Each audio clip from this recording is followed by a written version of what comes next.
Can Labour raise the red flag over Wales once again? We'll ask the Welsh Secretary. And we'll see Boris Johnson sporting a large daffodil. It must be Dragon's Eye.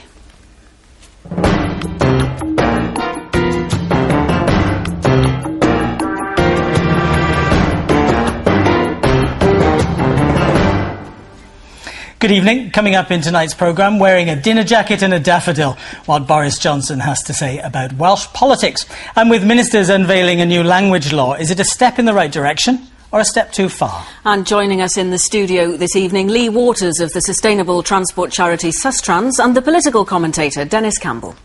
First, though, we've been trying to work out the direction of the forthcoming general election for the last few weeks by looking at the chances of the major parties. Well, it's now the turn of Labour, and it's fair to say the odds are stacked against the party at a UK level. Wales has always been a bit different, though, and more people here have stuck with Labour through thick and thin. Is that still true? I've dusted off my favourite prop for a final time to try to find out if Labour can keep the flag flying here in Wales. Turn now, though, to our guests, Lee Waters from sustainable transport charity Sustrans and political commentator Denis Campbell. Lee Waters, can Labour pull off the impossible and actually win this election? Well, there's a very interesting poll out tonight from Channel 4 looking particularly at the key marginals, and that shows that the gap is narrowing. The Conservatives have an edge in the marginals. They're doing better in the marginals than they are in the opinion polls, but even so, they're still on course only to get a minority government. They'll be about 11 seats short of getting an overall government. And I think what Labour have done, and it is impressive, given where they were a year ago, that they reduced a 10-point lead to a 5-point lead. So in effect, they've robbed David Cameron of his majority, which he was feeling pretty confident of a year ago. What they've yet to do, I think, is to spell a positive vision for the next 4 years, saying the Tories are untrustworthy, they really want to cut. I think that can resonate, that can put the Tories in trouble. It's not enough, I don't think, to put Labour in a majority situation. One of the other interesting things that seems to be happening here is the attempt to portray this as a two-horse race in Wales, Labour against the Conservatives, and Peter Hain saying again and again, if you vote for anyone else, you're letting the Conservatives in. But if indeed a hung parliament is a real possibility, Denis, then arguably a vote for the Liberal Democrats, Plaid, or the other smaller parties makes more sense than ever. Indeed, and you could end up with a situation where they become the kingmakers in one form or another. Any one of these third parties could find themselves in the situation that you're seeing, for example, across the Channel in the Netherlands right now, where you have one party that has been in control for quite some time in a coalition government, and to build a coalition here in the UK would pose some very interesting dilemmas because of the partisanship that you see between the Labour and the Tory party. The point that you were making, Lee, a little earlier on about Labour doing well to get to this point, is the opposite also true, that the Conservatives haven't done as well as they should be doing at this stage in the general election? Well, it's been said, I think they've become a bit complacent. They've started acting like the government, spending a lot of time, I think, behind the scenes, trying to work out what they do once they got into power, and they've taken their eye off the ball. And I think one thing we've seen from Gordon Brown consistently as Chancellor and as Prime Minister, he's a very good political tactician. He knows how to wrong-foot the opposition. Now, at times, that's been at the expense of good government. You know, he's done things to wrong-foot the Tories to get ahead in the polls. May not be the best policy decisions, but never underestimate him. All right, thank you both very much. We'll be back with our guests in just a moment. Ellen Gwilym reporting there. Well, let's speak to our Welsh Affairs editor, Vaughan Roderick, now. Vaughan, just talk us through the key points of the proposed legislation. Well, this is a measure. We've had the ELCO, and I must say a pregnant elephant would have lost patience with how long that took.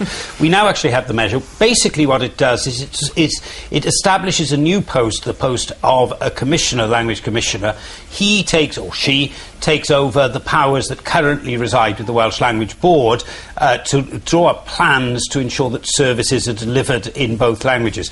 Now, the differences are that where the Language Board used to do services just in the public sector and used to do them on an individual basis, what the Commissioner does is set standards according to the type of service and where in Wales it is, and it includes parts of the private sector. It could include, for instance, telecommunications firms.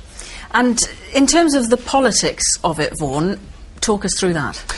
Well, this is a measure that's likely to be attacked from both sides. We've already heard businesses not criticising it as such, but expressing concerns. It also doesn't go far enough for language organisations who wanted a measure that was based on the concept of a right, that individuals had a right to a service. This measure doesn't do that. What it does is to deliver services.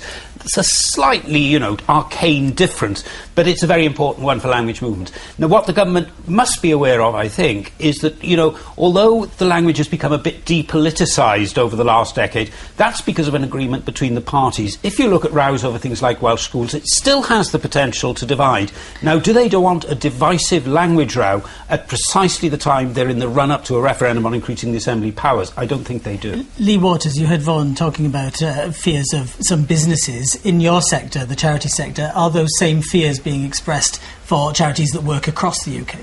Yes, when the ELCO was passed, the threshold was talked about of anybody getting £400,000 or more of public money would fall under the terms of the measure. Now, as I understand it, the measure is fairly silent on that, and I think that's where the detailed scrutiny will come in. I think charities, particularly charities that operate on a UK-wide level, do struggle to provide services in Wales. Inevitably, for a charity, you want as much money to go to the services or the change you're trying to bring about. And there's always a struggle within lots of charities about justifying the spend versus the number of people who consume those services. And that's something I find, talking to lots of my contemporaries in other charities, that they do struggle with. Dennis, enforceability is an issue as well, isn't it? New legislation is all very well, but it's actually how it works on the ground and how it affects people that'll be the key thing here. This is a very complex measure. It's 135 pages long. Indeed, and when you look at the will of a relatively small minority of people across a much broader nation of 3 million or 60 million, it becomes sort of what exactly is it are we trying to do here? I understand that there's a lot of nationalistic pride. I understand that there's a pride in the language itself, but if you try to force it onto businesses and you try to force it onto institutions, it becomes very, very difficult. But at the same time, if you want to fulfil that dream of a bilingual nation, you have to take some steps. You have to make these measures, don't you? Indeed, you do. But there is a point at which you start to say, okay, how far are you willing to go in a language that is essentially spoken only by a very small percentage of the population? There is a huge percentage of the population that is actually, speaking the much broader English language. Yeah. Well, I think that's a difficult argument to make. I think one of the challenges there is for people who do have some level of Welsh is to use it more, and you often find cash point machines, for example. People could perfectly well use the machine in Welsh, choose not to do so, and I think so there is an onus on people who do speak Welsh to use services more. I think what this chickens out on is the whole question of Tesco and the big private sector companies operating in Wales doing very little on the language, and it doesn't go there. All right, thank you all very much indeed. We'll hear more from our guests later. That was a very impressive daffodil he was sporting there. Nearly took your eye out, didn't it? Anyway, Dennis, the money issue, he was very discreet about it when he was talking to Adrian there, but nevertheless, it is an issue, and it's an issue for Wales as much as it is for Boris Johnson as Mayor of London, isn't it? It is indeed, and there is an even broader issue here, and that is the fact that if you look at our economy, almost 70% of it is in the public sector, and there's not enough being done to bring in new business and new investment in this country, and I think that's going to be a key issue to any discussion about devolution. At times it feels as though the devolution discussion is a bit of a smokescreen to the fact that we've only got 30% of the population out there actually working, building businesses and contributing. Do you think he's right to say that the focus needs to be on London as the engine room of the UK economy? Well, I think Boris has a very good reputation for stepping a bit in it, and I think he might have just done that as well.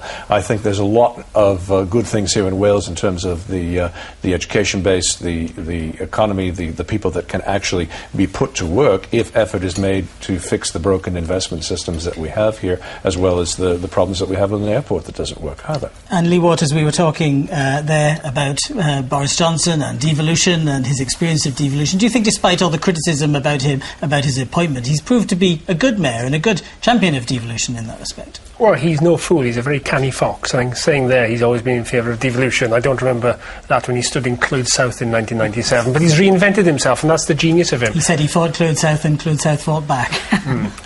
Quite. But I think if there is a minority Conservative government, if David Cameron is in number 10, he's going to find a very big beast on his doorstep. And that age-long rivalry there's been between the two of them, started off in college, will continue, and there will be some tension there.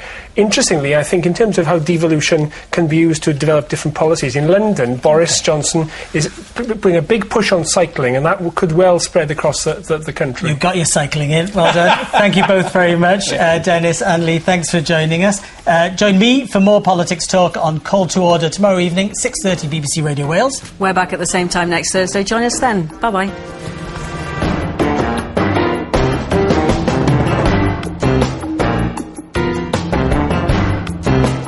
And there's more politics talk next tonight here on BBC One Wales in This Week.